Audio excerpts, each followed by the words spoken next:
انسان کو درد سے بنایا گیا دوستو، درد کا پتلا ہے انسان، ہر دور میں اسٹرگلر ہوتا ہے۔ عورتیں بھی اسی طرح بیچاری پیدا ہوتی ہیں، جوان ہوتی ہے، تربیتیں، بھائیوں کے پریشر، شوہر کا پریشر، اولادوں کا پریشر، ہر وقت پریشر ہی پریشر۔ اگر ہم بہت زیادہ عبادت کرتے تو فرشتے بن جاتے۔ انسان کو دوسرے انسان کا درد جو ہے یہ محسوس کرنا، یہ ہے بلند خیالی، جسے نگاہ پرسوز کہتے ہیں۔ تو ہمیں بنایا اس لیے گیا ہے کہ ہم لوگوں کا درد سمجھیں۔ جو فیملی کٹ میں جو لوگ، اگر 3-4 بہنیں ہیں، یہ ایک آدھ آپ کی بہو ہے، 2 معتبر انسان بیٹھے ہیں، ساس سسر ماں باپ، تو جب وہی ان چیزوں کا نتارہ نہیں کرتے ہیں نا، دیکھتے نہیں کہ کس کی آنکھ میں کتنے آنسو ہے، کون خطاوار ہے، ہمارا بیٹا ہماری بہو کے ساتھ ظلم کر رہا ہے، یہ چیزیں جب آپ دیکھتے نہیں ہیں نا، پرکھتے نہیں ہیں، یہ تجزیہ نہیں کرتے کہ ہماری بیٹی نے کل کو کسی کے گھر جانا، اس کے ساتھ بھی اگر کوئی ایسا کرے گا تو ہم قبول کر لیں گے۔ ایک ماں یہ سوچے جو ساس کے روپ میں ہے کہ میری بہو میری وجہ سے تکلیف میں ہے، ہو سکتا ہے میں اس کا دل خوش کروں تو میری بیٹی کا اگلے گھر میں دل خوش ہو جائے۔ یعنی اس قسم کی ہماری اسٹریٹجی ہے ہی نہیں۔ ہم سب لوگ دوسرے کو دبانے کے لیے پیدا ہوئے ہیں، دوسرے کو درد دینے کے لیے پیدا ہوئے۔ ہونا تو یہی چاہیے تھا کہ ہم سب درد کے پتلے ہیں، ایک دوسرے کا درد سمجھیں، ایک دوسرے کے لیے آسانیاں پیدا کریں، جس سے اللہ تعالیٰ خوش ہو۔ اللہ کے نزدیک سے سب سے بڑی خوبی ہے جسے اللہ تعالیٰ پسند کرتا ہے۔ دوسرے کے لیے آسانیاں پیدا کرو، اللہ تعالیٰ تمہارے لیے آسانی پیدا کرے گا۔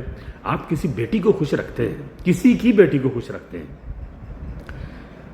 تو اللہ تعالیٰ جو ہے نا آپ کی بیٹی کو خوش رکھے گا۔ دوسرے کے گھر میں، آپ کے گھر میں جو بہو ہے، آپ نے اس کو دبا کر دیوار کے ساتھ لگا دیا، اس کے خرچوں سے لے کر اس کے بچے، مطلب جیسے وہ یتیم ہوتی ہے، اس کا شوہر اس کے پاس نہیں، باہر پردیس میں ہے کہیں، گھر میں بھی ہے تو اس کو چڈو بنا دیا آپ لوگوں نے، پریشرائز کر کے۔ جو چیز آپ اپنی بیٹی کے لیے ناپسند کرتے اس کے لیے بھی کریں، یہ ہے انسانیت، یہ ہے اشرف المخلوقات۔ آپ 2 بڑے بزرگ جو بیٹھے ہیں، 70 سال آپ کی عمریں ہو گئی ہیں، عقل آپ کے پاس سے نہیں گزری، یعنی آپ کسی کی بیٹی کو دبا رہے ہیں اور اپنی بیٹی کے لیے دعائیں کرتے ہیں رات کو تہجد پڑھ کر کے، اللہ میاں میری بیٹی تک منڈا بھی دے دی تو گود بھی بھر دیں تو انہوں فلانا بھی کر دی۔ نہیں ہونا۔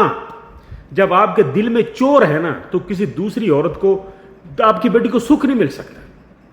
اگر آپ نے اپنی بیٹی کو سکھ دینا تو کسی کی بیٹی کو دے دو، آپ کی بیٹی کو سکھ مل جائے گا، دعاؤں کی بھی ضرورت نہیں۔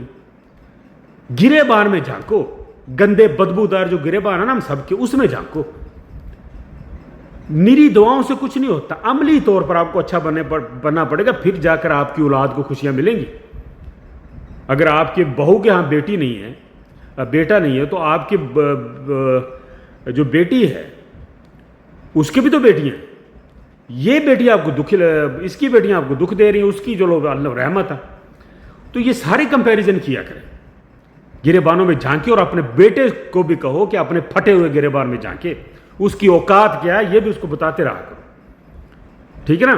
ہاں، اچھا کرنا تو لوگوں کے ساتھ اچھا کرو، اچھا ہوگا، نہیں تو تیار آپ کے لیے بھی کھائیاں کھدی ہوئی اور اس میں آپ مدڑے منہ گریں گے، ساتھ ہی آپ کی بیٹی، آپ کا بیٹا، آپ کا جوائی، آپ کا سارا کچھ۔ اچھوں کے لیے اچھائی ہے، بروں کے لیے برائی ہے، دیر پہ ہے، تھوڑی دیر ہو سکتی ہے، لیکن آپ کے لیے بھی گڑا کھدا ہوا ہے۔ یقین مانے، اچھا آپ کریں گے نا تو ہو نہیں سکتا کہ آپ کے ساتھ برا ہو جائے۔ یہی سوچ لیں یار، جینا حرام کیا وہ لوگوں کا آپ لوگوں نے۔ بہت شکریہ۔